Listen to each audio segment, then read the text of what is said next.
Graver approached her and continued his story that he lived here. The traffic is moving again. The new power poles are up. The pranksters wrapped the plastic wrap around this power pole. Then they attached it to this fence. Former Christian County Sheriff Joey Kyle appeared here in the federal courthouse. The little girl's mom tells us she waited until she had the signal to walk safely and cross this street. Officers have been on the scene here at Chestnut and Glenstone for more than 16 hours now. And Chestnut Expressway to the west of the intersection remains shut down. As you can see, those powerful winds just splintered the power poles. Flat Creek is still rushing, but it has gone down a little. The Bear family built this store in 1966 when it sat on Highway 160 right here. David Cox Jr. and a woman in his vehicle, both throwing things out the car windows. The 6 names we have so far, all members of the same family. In this frigid cold, whenever it is, most of us are calling for help quick.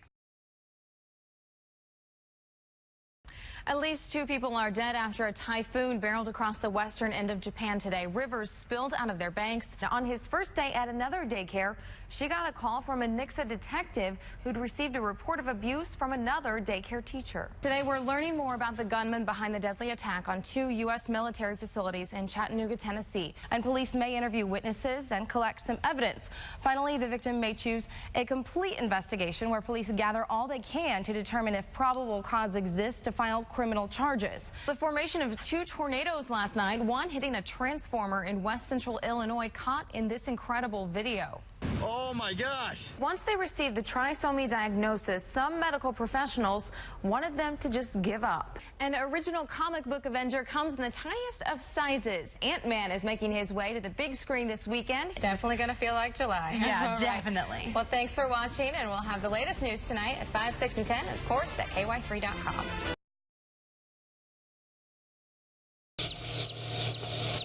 There's plenty of peeping today at Estes Hatchery, and it was much more than a peep, but a really good look at Sunday morning's burglar that helped Springfield police catch the crook. I asked him, I said, did our footage help? He says, oh, by all means it did. We had some pretty good video, so it's really important that business owners have video surveillance on their businesses, and this proves good evidence for us. We were able to identify him. Springfield police say officers quickly identified the burglar in the video as Eric Rousseau. And he's been a suspect of ours in some other different things we've been investigating. Rousseau has spent several years in prison for similar crimes. It sounds like he wants to go back. Officers found him at a Springfield apartment complex yesterday. He was inside the apartment, and we were able to negotiate with him and get him to come out. The tool that helped solve this crime, a $200 camera Sean bought off the shelf, and he can check in live anytime on his smartphone. People just need to think twice anymore if they're going to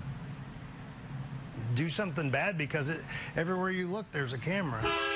Another camera outside got a good view of Rousseau's car for police, and they say it was stolen not long before from My Alliance Motors in Springfield. I'm glad that they caught him so he doesn't do it to anybody else. In Springfield, Linda Russell, KY3 News.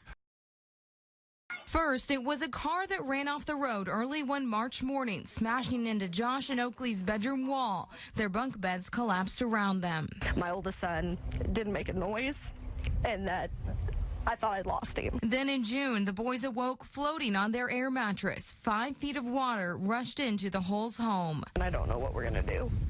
I have no idea what we're going to do. It's finally a good week for the whole family. Wednesday, their guardrail went up, and Thursday, volunteers arrived to help them rebuild their flooded house. I feel really lazy because they've just kind of come in and, start doing it. Word of the Hulls' uninsured flooded home traveled from one agency to another. And then I kind of got totally miracle blessed with the Catholic Charities group, and she just showed up and she says, well, I know we can help you with this and we can help you with this. They're providing materials and coordinating volunteers, like this team from Centralia United Methodist Church, whose plans for relief work in Wyoming didn't work out. I think it's just a privilege for us to be here. Volunteers of all ages are pitching in. It also gives them a chance to serve God in a way that is going to be very meaningful to them.